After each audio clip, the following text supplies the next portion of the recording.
Okay, Philip Bezgobov says, how do you go about periodizing accessory work?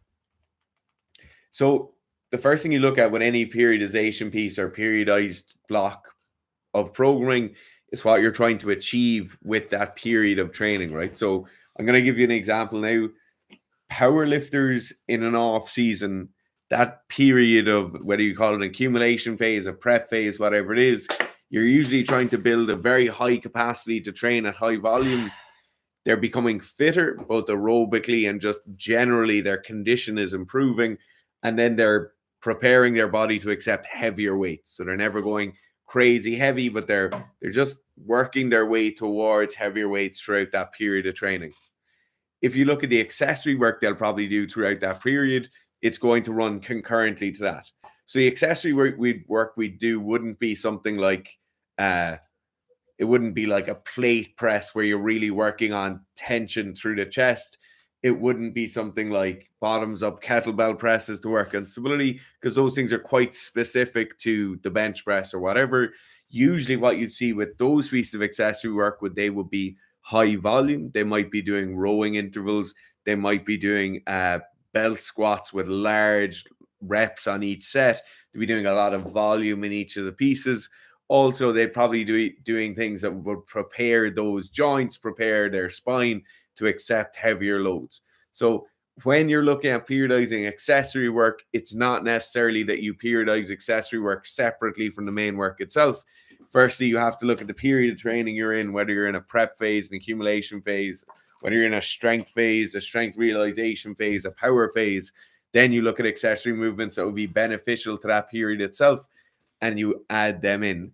In terms of how you alter that volume, loading, intensity, frequency as you go throughout that period of training, I like to progress accessory work in the same way I progress strength work, but I just ensure that it's never at the sacrifice of the strength work progression. So if I'm pushing squats hard from week to week, but I also want to push my quad Nordics hard, I want to ensure that I'm never forcing that scale of progression.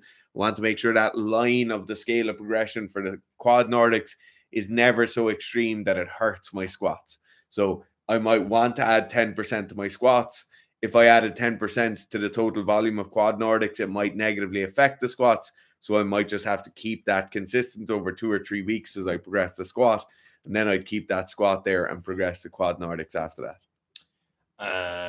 So the periodization of accessory work is a very funny one, because depending on the person and depending on the sport, they will change not at all, or they will change so drastically like you wouldn't believe. You can literally go from doing things like strict presses to the system work then being like medicine ball slams, or it could literally be just strict presses 12 months of the year, strict presses and barbell rows consistently. So it's very, very nuanced question, and the context for assistance work is a really important factor with that. So it really depends on athlete, sport they're doing, type of athlete, stage in their career, injury history, prehab stuff they need to do, rehab stuff you probably need to do with them, deficits in their current abilities. There's a whole host of things, so the periodization of accessory work is quite nuanced. Unfortunately, the impact is quite limited. They're very, very supportive, hence them being accessory work, but they are still very, very important to change, and you can certainly have negative impacts. For example, if you choose the wrong assistance work towards the end of a peak, so if you're peaking for a weightlifting competition and 2 days beforehand you're doing 3x10 overhead lunges, that won't be great for your weightlifting. But the absence of a particularly useful assistance exercise then 3 days before your weightlifting still won't it won't positively benefit you either. So if strict presses are just a useful assistance exercise for you and you don't do them 3 days beforehand, it won't make any benefit or anything to your weightlifting. So there's a lot of nuance to accessory exercises. For some sports, they don't change that much. Like in weightlifting, accessory work doesn't really change that much most of the year. I'd say even 90% of the year it's very, very similar. And that's a good thing, because it's easy to program in them and it's easy for people to understand. But then, like, for example, if we're talking about throwers again, or if we're talking about, maybe some other power sports, the assistance work is very, very important, and it's very, very nuanced. You have to be really smart with that.